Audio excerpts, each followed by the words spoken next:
Tekstong naratibo. Ang tekstong naratibo. Ito ay pagsasalaysay o pagkikwento ng mga pangyayari sa isang tao o mga tauhan, nangyari sa isang lugar at panahon o sa isang tagpuan na may maayos na pagkakasunod-sunod mula simula hanggang katapusan. Pangunahing layunin ng ganitong uri ng teksto ang makapagsalaysay ng mga pangyayaring nakapanlilimbang o nakakapagbigay aliw o saya. Gayon din naman ang makapagpaturo ng kabutihang asal, mahalagang aral at mga pagpapahalagang pangkatauhan. Pangunahing layunin ng ganitong uri ng teksto ang makapagsalaysay ng mga pangyayaring nakapanlilimbang o nakakapagbigay aliw o saya. Gayon din naman ang makapagpaturo ng kabutihang asal, mahalagang aral at mga pagpapahalagang pangkatauhan. Magsalaysay, magkwento, o maglahat ng magkakasunod-sunod na pangyayari. Punta naman tayo sa mga pananaw o punto di besta sa tekstong naratibo. Sa pagsasalaysay o pagkikwento ay may mga matang tumutunghay sa mga pangyayari.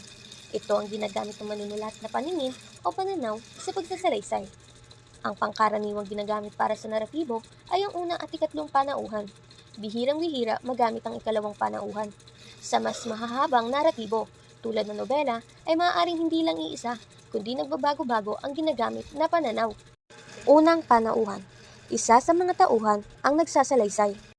Dalawang pamilyar ang huminto sa kanto, bumuntot sa aking patpating anino na bumabalagtas sa kahabaan ng iskinitang nilamon ng dilim at pusyaw ng buwan. Humakbang ako't saglit na lumingon, nagtangkang basahin ang kanilang kilos at ang sariling kutob at alinlangan. Mula sa Ang Susunod ni Jonathan D. Geronimo. Ikalawang panauhan. Hindi ito gaanong nagagamit ng mga manunulat kung saan mistulang kinakausap ng mga manunulat ang tauhang pinagagalaw sa kwento. Ikatlong panauhan. Ang mga pangyayari ay isinasalaysay ng isang taong walang relasyon sa tauhan kaya kadalasang panghalip na siya ang ginagamit sa pagsasalaysay. Nakaupo ang isang matandang lalaki sa tumba-tumba. Pinagmasdan niya ang paglubog ng araw, walang kakurap-kurap. Mula sa Balkon ni Luna Sikat. Kombinasyong pananaw o paningin. Hindi lang iisa ang tagapagsalaysay, karaniwang nangyayari sa isang nobela na sumasakop sa mas mahabang panahon na nagpapakilala sa mas maraming tauhan. Paraan sa pagpapahayag ng dialogo sa loobin o damdamin. A. Direkta o tuwirang pagpapahayag. Sa ganitong uri ng pagpapahayag, ang tauhan ay direkta o tuwirang nagsasaad o nagsasabi ng kanyang dialogo sa loobin o damdamin. Ito ay ginagamitan ng panipi. Sa ganitong paraan, nagpapahayag ay nagiging natural at lalong lumulutang ang katangiang taglay ng mga tauhan. Higit din nitong naaakit ang mga mambabasa sapagkat nagiging mas malinaw sa kanya ang eksaktong mensahe o sinabi ng tauhan at ang paraan ng pagkakasabi. Naghuhudyat din sa uri ng damdaming taglay kaysa kung lalagumin o hindi direktang sasabihin ng tagapagsalaysay. Halimbawa, Donato, kakain na anak, tawag ni Aling Guada, sa anak na nooy abalang-abala sa ginagawa at hindi halos napansing nakalapit na pala ang ina sa kanyang kinalalagyan. Abay, kay ganda ni rin ginagawa mo anak. Ay ano ba talaga ang balak mo? Ha? Mula sa Ang Kariton ni Donato. B. Didirekta o dituwirang pagpapahayag. Ang didirekta o dituwirang pagpapahayag, ang tagapagsalaysay ang naglalahad sa sinasabi, iniisip o nararamdaman ng tauhan sa ganitong uri ng pagpapahayag. Hindi na ito ginagamitan ng panipi.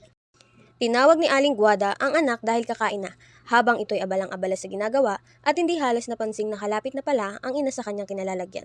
Sinabi niya kay ganda na ginagawa ng anak at tinanong din niya kung ano ba talaga ang balak niya.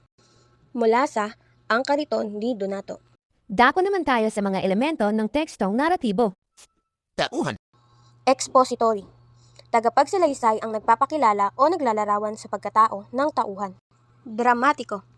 Kusang nabubunyag ang karakter dahil sa kanyang pagkilos o pagpapahayag. Ang Kapitan General ay isang taong may anyong mabait, may katandaan na, isang veteranong marinero na nakapaglalakbay na sa mas malalawak na dagat sa kanyang kabataan. Mula sa El Filibusterismo, Kabanata 1. At si Doña Victorina ang tanging babae na nakaupo sa grupo ng mga Europyo na dahil laging nervyosa ay nagpapakawala ng mga mura laban sa mga bangka, mga balsang yari sa nyog, mga Indyong namamangka at maging sa mga labandera at mga naliligo na nakakaistorbo sa kanya. Mula sa El Filibusterismo, Kabanata 1.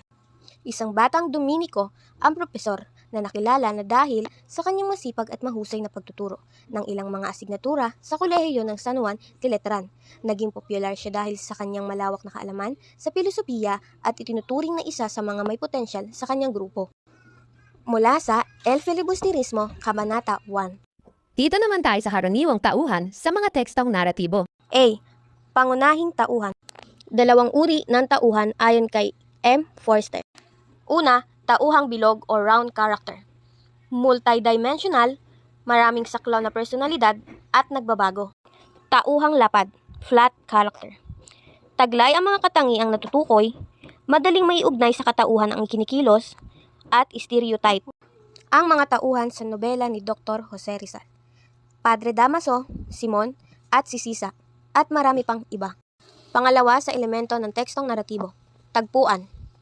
Lugar kung saan naganap, panahon, oras, petsa, taon, at damdaming umiiral sa kapaligiran. Pangatlo, banghay. Daloy, pagkakasunod-sunod ng mga pangyayari. Karaniwang banghay o balangkas ng tekstong naratibo. Una, epektibong simula or orientation, introduction. Pangalawa, suliranin o problem. Pangatlo, kasukdulan o climax. Pang-apat, saglit na kasiglaan o rising action. Panglima, kalakasan o falling action. Pang-anim, wakas or ending. Iba pang uri ng banghay o pagbabalangkas. Anachrony, pagsasalaysay na hindi nakaayos sa tamang pagkakasunod-sunod. Analepsis or flashback. Prolepsis o flash forward. Ellipsis. Huling elemento ng tekstong naratibo, paksa o tema. Central na idea, mahalagang malinang, o nagtataglay ng pagpapahalaga o mahahalagang aral at iba pang pagpapahalagang pangkatauhan.